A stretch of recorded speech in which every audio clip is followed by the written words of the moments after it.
Hello, my name is Patricia De Fonte, and I am the founder of De Fonte Law PC, where my team and I practice estate planning with heart. When I was about 7 years old, I asked my father what happens to us when we die, and he told me not to worry. He said, listen, we just walk past the sun, past the moon, until we get to the apple pie tree. That is why the logo for my firm is the apple pie tree of life. I care deeply about what I do, and my father is still alive. This is not a sad story. Estate planning safeguards women. All women will be single at one point. This means that incapacity planning is critical for all women.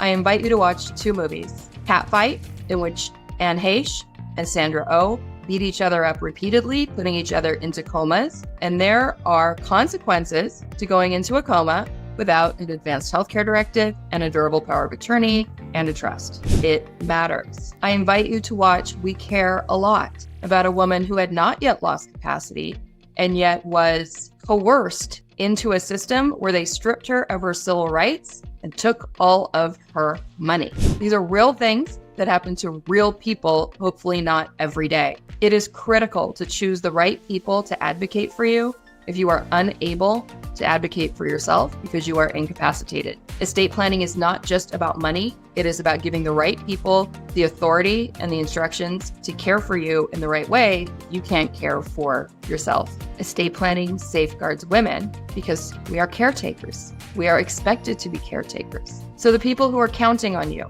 do they have an up-to-date estate plan? Do they have documents that are less than 5 years old that include an advanced healthcare directive that addresses their current health status? Do they have a durable power of attorney that's been signed by a lawyer? Do they have an up-to-date trust? It's critical that the people who are counting on you to be there for them have their documents in order. Have all of their assets been funded to the trust? You have to ask them the hard questions. Why? Because if these documents are not up to date, if these documents are not properly executed, you will not be able to use them. You will not be able to make healthcare decisions. You will not be able to go to the person's bank and withdraw money to pay for their healthcare or their mortgage. And then when they die, are things set up properly, or is that just going to be another family fight? It is really important that you insist and demand that anyone that you are taking care of have an up-to-date advanced healthcare directive, an up-to-date durable power of attorney, and either a will or a trust, depending on their asset profile,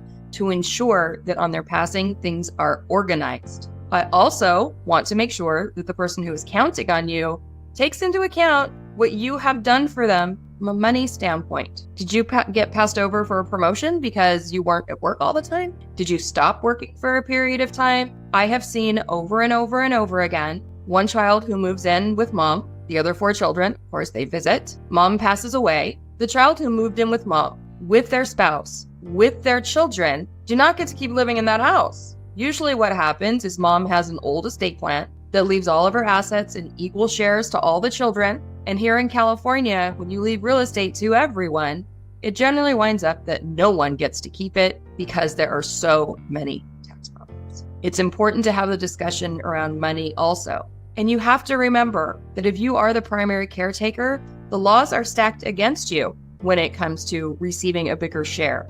It's really important to have this conversation early. It's really important to have this conversation openly with all of the family members to make sure that your parent, your person that you're taking care of, has a private conversation with their attorney, and perhaps the attorney can gather together all of the family members to say, this is what mom and dad want to do. This is what everyone's going to get. And in recognition of the extra service provided by so-and-so, they're getting a little bit more. And you are now aware of this. Now let's talk about the people that we marry or our unmarried partners. They owe us estate planning, and we owe them estate planning. Estate planning puts all of the financial cards on the table. You should not be operating with your money in a way that your spouse is not aware of. It's not okay to go and stick your head in the sand and say, well, my partner deals with all the money and I don't know anything about that. Because it's never the partner who's super coordinated and organized about the money and the insurance that survives. It's really important to work with an estate planning attorney who's going to force you to put all of your financial cards on the table, who's going to have a hard conversation with you about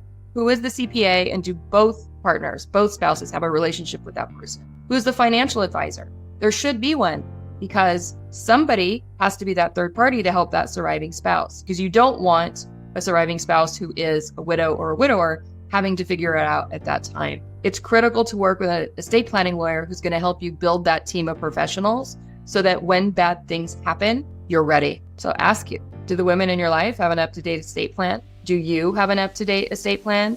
And up-to-date means you've seen your lawyer within the last 5 years. People change, you change, assets change, the laws change. Every 5 years minimum. I see my clients every 3 years. Do the people who are counting on you have an up-to-date estate plan that takes into account your service for them? And have you provided the women in your life with an up-to-date estate plan that addresses her sacrifice and provides her with the instruction and authority she needs in crisis and grief? Thank you so much for letting me climb up on my soapbox to yell to the world over and over again that estate planning safeguards women. I'm Patricia De Fonte. I'm the founder of De Fonte Law, and we can be reached at estateplanningwithheart.com.